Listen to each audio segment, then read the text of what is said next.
But thou, O Daniel, seal the book, even to the time of the end. Many shall run to and fro, and knowledge shall be increased.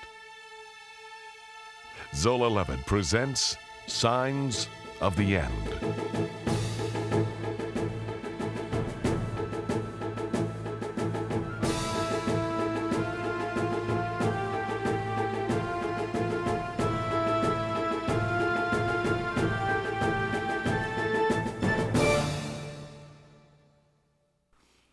Shalom, hello again. Welcome back to our Signs of the End programs. As we said last week, not every sign of the end is a battle or a disaster or some big cataclysmic political event. The prophet Daniel pointed out that an increase of knowledge was a sign of the end in Daniel 12:4.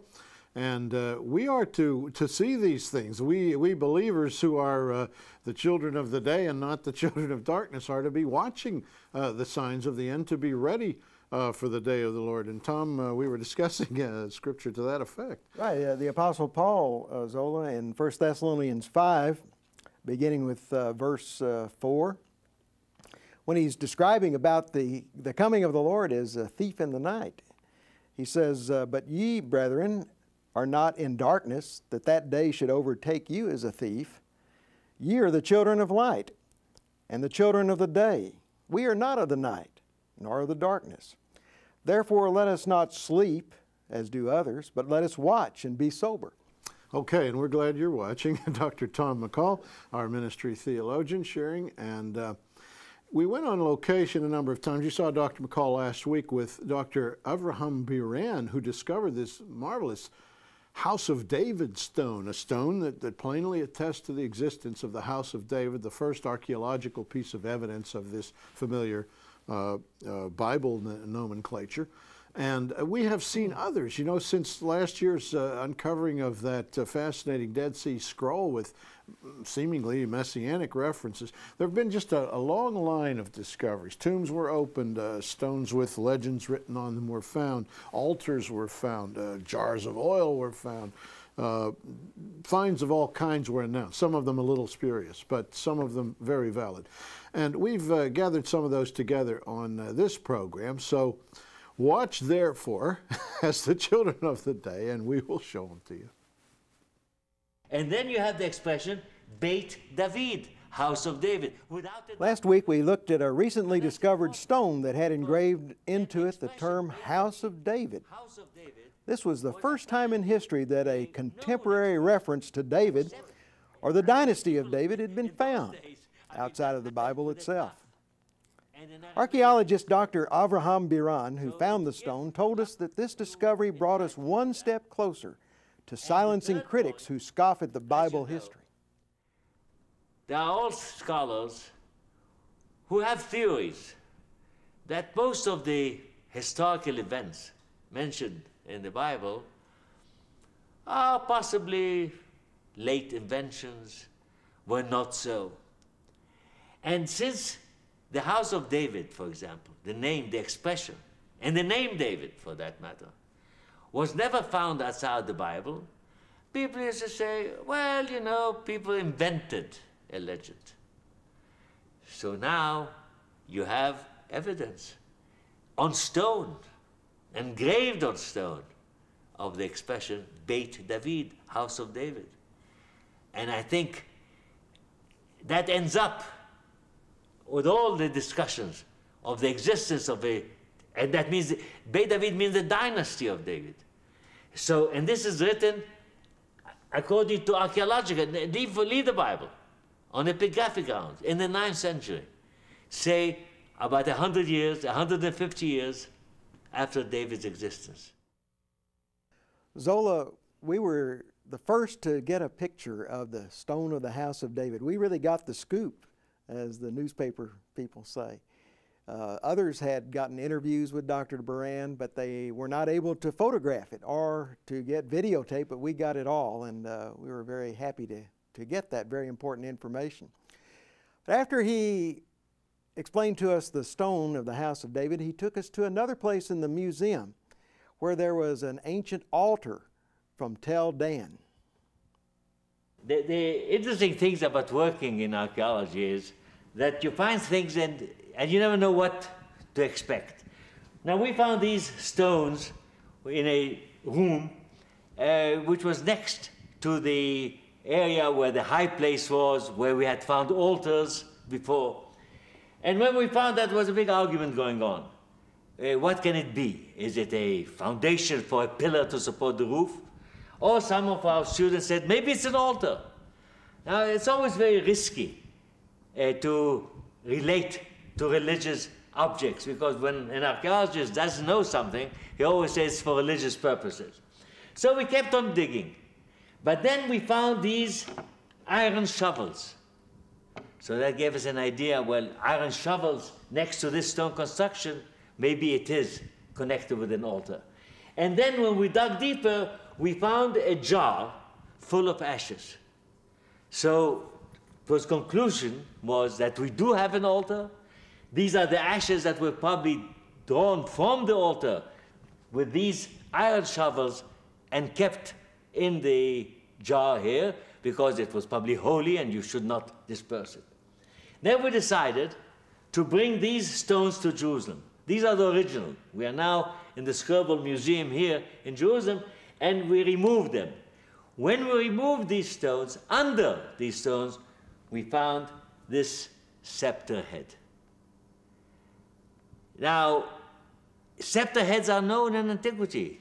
We have the famous story of Queen Esther, who touches the head of the scepter, which the king hands over to her.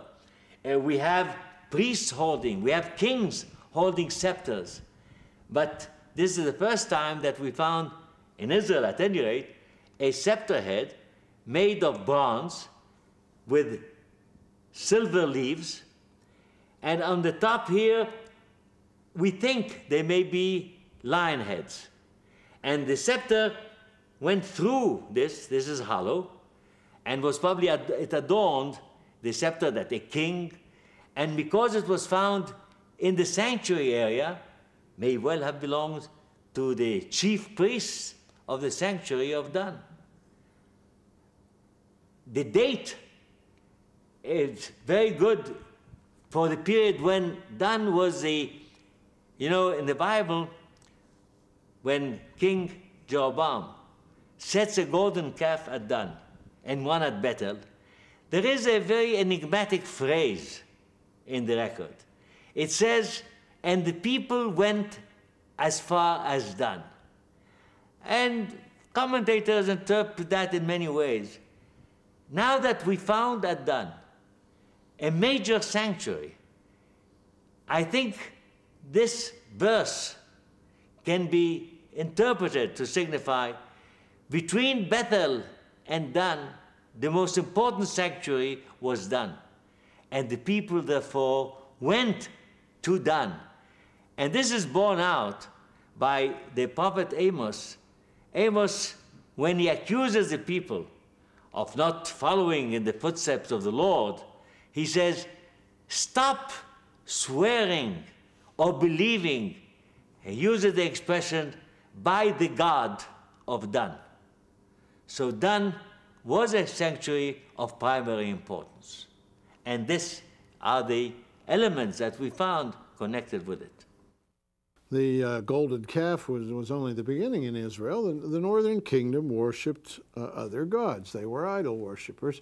The Bible relates it quite frankly.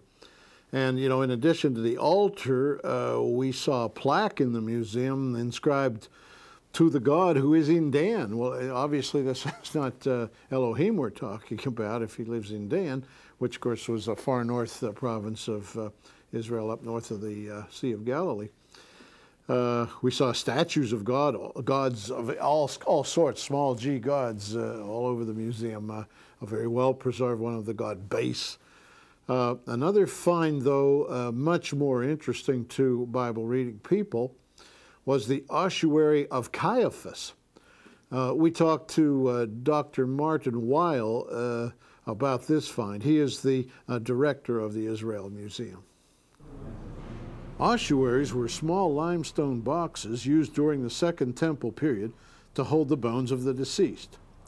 Recently, in a Jerusalem cave, a remarkable inscription was found on the side of one of the ossuaries.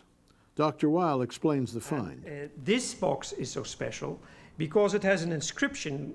We have maybe hundreds of thousands of boxes like this, ossuaries, that were found in the country. But this ossuary is so special because it has an inscription which mentions the bones, the name of the bones of the person that was buried in the box.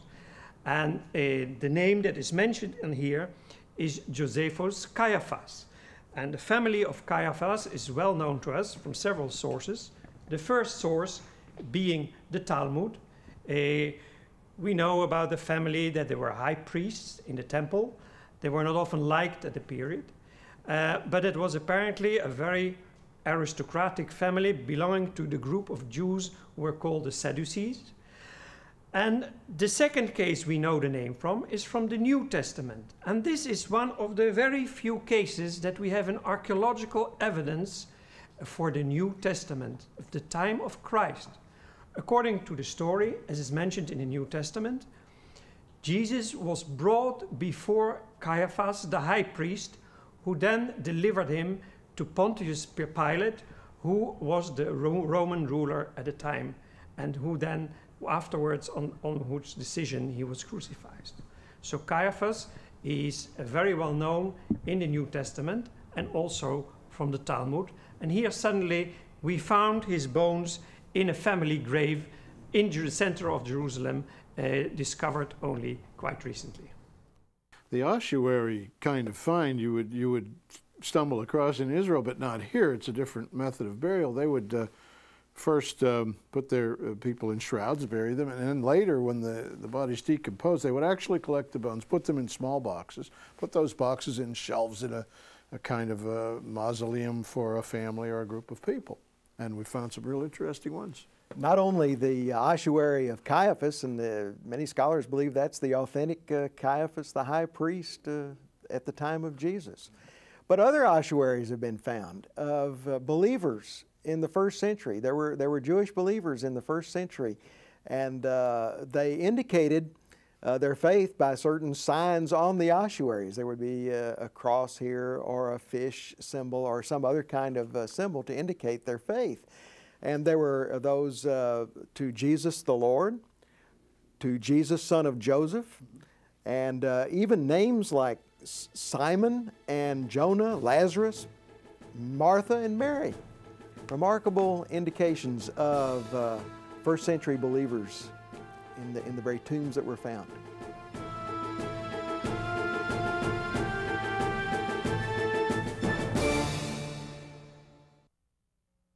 Hello, my name is Daniel Hansen. I'm here in Dallas, Texas, and as you can see and probably hear, I'm in the commercial printing business. I have known and worked with Zola Levitt and Zola Levitt Ministries for over 8 years now, and I wanted to put a good word in for Zola. Over these years, our company's worked with many ministries nationwide and doing work for them. Many of these ministries, as it's come publicly known, have not handled their finances the way that we really believe they should have. And I can tell you, Zola Levitt Ministries, of all the ministries we've dealt with, I don't know of a ministry with more integrity and more ethics in the handling of their finances. They take care of their bills. They don't have posh offices. I see good, prudent business practices at work there. And that's because of Zola Levitt. Zola really considers that important, and he really knows where the money is coming from. It's coming from people like you and I. And, you know, we work hard for a living, and we don't take it for granted, and neither does Zola. And I believe Zola and Zola Levitt Ministries are worthy of your support.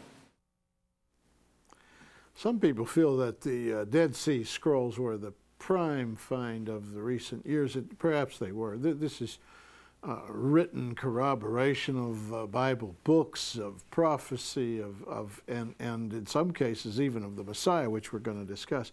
I have the honor of interviewing in our past series on the subject an eminent scholar able to read these scrolls perfectly, Dr. Michael Wise. Here at the University of Chicago, Professor Michael Wise studies photos of scroll segments. Dr. Wise is an expert in biblical Hebrew and Aramaic and has found excerpts which address the Messiah in a very unique manner. It starts off by quoting the book of Isaiah, the 11th chapter, the first verse. A shoot shall come forth from the root of Jesse. The root of Jesse, of course, Jesse, the father of David. So here was a reference to a son of David, which was, of course, often a messianic way of referring to future figures. Mm-hmm. They had to be a son of David in order to qualify as the Messiah. And it goes on to say... The Bible even specifies that Messiah, when he comes, whoever he may be, must be out of the family of David. That's right. And the people knew that. Sure. Okay? Okay. So anyone they would describe as the Messiah had to qualify in that way.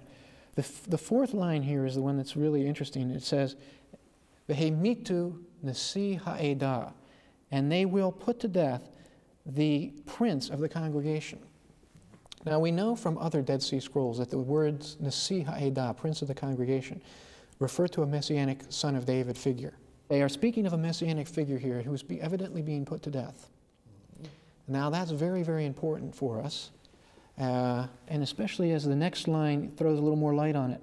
Uvim cholalot yetzaveh kohen, and with piercings a priest shall give order. And we don't know what followed after. Again, it's broken. Piercings as in they shall look upon me whom they've pierced. That's right. They shall look upon him whom they have pierced. And it's the same Hebrew word. So it seems to be that this text is bringing together quotations from various portions of the book of Isaiah and applying them to a figure. This author trusted Isaiah to the degree that he's reiterating this prophecy, applying it to a messianic figure of the time. And it's very interesting, too, that he appears to be referring to Isaiah 53 because we don't have evidence in general that that very important chapter of the Hebrew Bible was understood messianically among the Jews at the time of Jesus, apart from this text. Of course, the early Christians, from the very beginning, understood that text to refer to Jesus. So they had a messianic understanding of that portion of Isaiah. But scholars have always said, well, did the Jews, other than those who became the early Christians, have this understanding? And our evidence has always said that the majority of the Jews, the only evidence we really had, suggested that the Jews thought the chapter didn't refer to an individual, but rather to the nation of Israel as the suffering servant. That's usually the answer if one is trying to prove that passage to be Christological to a Jew. He says, my rabbi said that's the nation of Israel, that's God's servant. But evidently what you're saying is the people that wrote these scrolls thought this applied to a man, not a nation. That's right. That's right. And it should be emphasized that this is one way of interpreting the scroll. Scholars are going to be writing about this scroll and many others for many years. There's very little that's absolutely straightforward as we study these materials. Am I completely crazy to say that this is one of the great finds of modern times, that people are going to talk about our century as the time the Dead Sea Scrolls came out? I don't believe that's an exaggeration at all. Another scroll fragment mentions, he shall raise the dead. And the teacher of righteousness. Now, there's much evidence of the gospel, of the Messiah, his career, in the Dead Sea Scrolls. And there's other evidence of biblical validity in the ground over there, all over the place. The famous Pilate stone found at Caesarea is a good example. Dr. Weil explains. According to the New Testament, the high priest Caiaphas took Jesus to the head, the representative of the Romans in this country, in Israel, in Jerusalem, whose name was Pontius Pilate. And accidentally, we also found his name in the archaeology. In the city of Caesarea, which was a port that was built by Herod the Great in order to bring spices during the off-season to Rome, Herod the Great had built this very large city, this big port, and there we found in the excavations a big slab where the name of Pontius Pilatus was mentioned. And he was prefect or representative of Emperor Tiberius here in Judea, and it's written here, it's difficult to see, but you have to believe me, it says Prefectus Judea, meaning prefect, representative of the Roman Emperor in Judea. Pontius Pilate Pontius Pilate had this slab made so everybody knew he was living in Jerusalem and that he was an important person. After he died, however, very few people had use anymore for his name, and much later the Crusaders in the 12th century used this big slab in order to create steps in an amphitheater in Caesarea. And that's where we found this slab back. But again, we have here one of the very few instances that we have the name mentioned in archaeology, an object identified that relates to the New Testament. We've seen all these beautiful museums in Israel and archaeological excavations and the displays of the Dead Sea Scrolls, all of them done just beautifully. But Zola, there's one place in Israel where the archaeological display has been apparently vandalized, and that's at the southern wall of the Temple Mount. Now here's Mount Moriah from the south, the Al-Aqsa Mosque in the foreground, the Dome of the Rock in the back, and the steps that Jesus and his disciples walked there when they entered the temple at the Hulda Gates and exited from there. Then we come to the excavations for 3,000 years of human history and looking back to the southern wall. And now we're going down to see the very earliest excavations at bedrock. They believe that these buildings were built by Solomon, and they're first temple buildings. And we see arches that were built in First Temple time and Second Temple time. And there are buildings where they have found 50 mikvahs from the Second Temple period, from the New Testament era. Now looking down the wall across the road from the temple, we see the Arab village of Silwan, so-called in Arabic, or Siloam, as it's explained in the New Testament, the place which still has the pool of water where Jesus told the blind man to go and wash his eyes. They fly the Palestinian flag there now, and they live right across from the archaeological park the Israelis built. That's where the Arab Palestinians are, and there's been vandalism here, and we can't help but wonder if they've been involved in it. Here's a light that was smashed up, a place for a plaque that was there and is missing, and that's where things about the Bible material was. But here left standing is a plaque about the Muslim period. And then we look back to the southern wall. Tom, it really bothers me that, you make a peace agreement and the Muslims practice vandalism at the same time. They're in Jerusalem. When we were there last year, I observed some of these things and it puzzled me. I couldn't understand what was the problem. And so I wrote an article about the apparent vandalism and the problems that were in existence there at the southern wall, submitted it to a national archaeological magazine, and waited several months, and they reported back to me. They wrote a letter back to me saying, well, they had read my article with great interest and had consulted with a knowledgeable Jerusalem guide who had told them there was no problem there at the southern wall and that I must be mistaken. So that's why we decided this time we would take our cameras. Take our cameras and document Yeah, this. there's so much in the way of politics. I'm not sure these people aren't saying don't rock the boat, but that's not our ministry. We do rock the boat. And these pictures just, I don't know, does it suggest anti-Semitism right in Israel? The plaques that would be describing the time of Solomon and the First Temple, and then the places where the mikvahs were, the ritual baths for the Second Temple, and all of those things pertaining to the sovereignty of ancient Israel, those have been removed. And the plaques that are remaining are those that deal with the Muslim period and the Byzantine period later than the biblical times.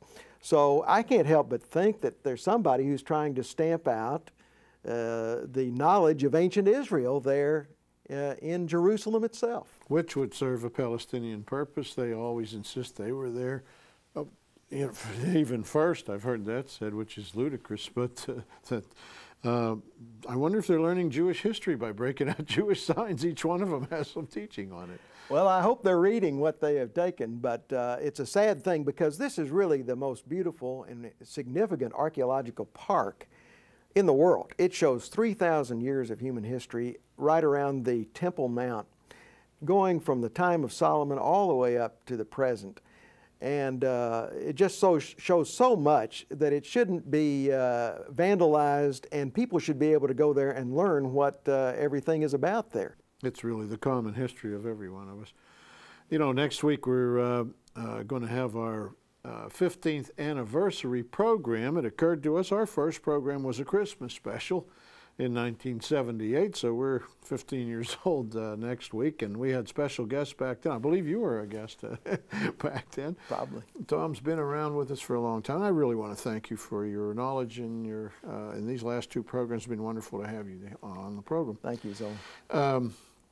When you tune in next week, keep in mind, you know, you've sustained us for 15 years.